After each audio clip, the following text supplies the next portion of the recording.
I'm sitting inside the Workers' Assembly Hall in Copenhagen's Workers' Museum.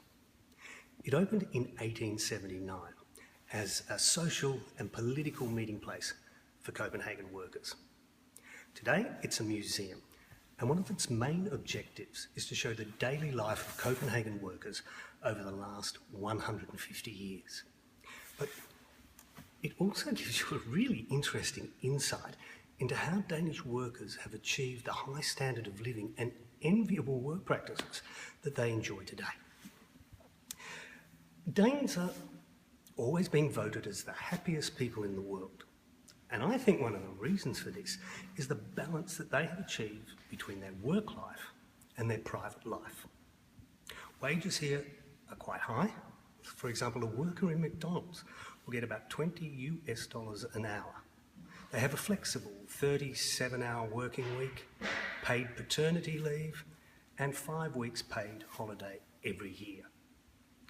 But the struggle to get those rights has been long, hard, and at times it's been violent.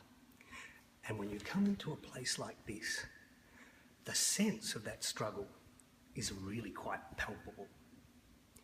But of course, there are two sides to a workplace: the workers and the employers, the people or institutions that provide the jobs.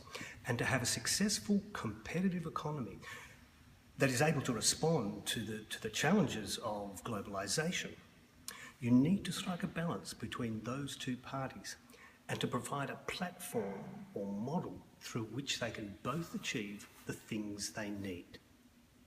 And in Denmark, that model is called Flexicurity.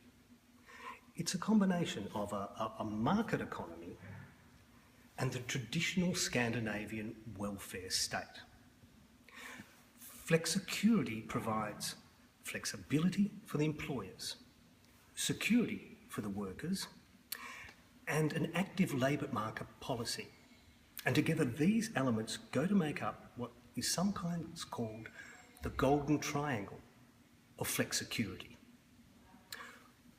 On one side of the triangle, you have flexible rules for hiring and firing, which makes it very easy for Danish employers to dismiss the workers in times of economic downturn and then employ them again when economic conditions become more favourable.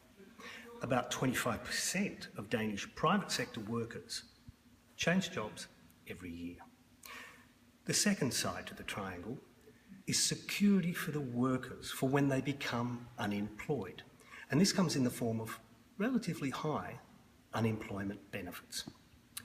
The third side of the triangle is an active labour market policy and a comprehensive lifelong learning strategy, so that when jobs become more available, the workforce is educated, trained and ready to take the new jobs when they became available. Now, Denmark spends about 1.5% of its gross domestic product on these active labour market policies. And the development of all of this owes much to the Danish collective bargaining policies.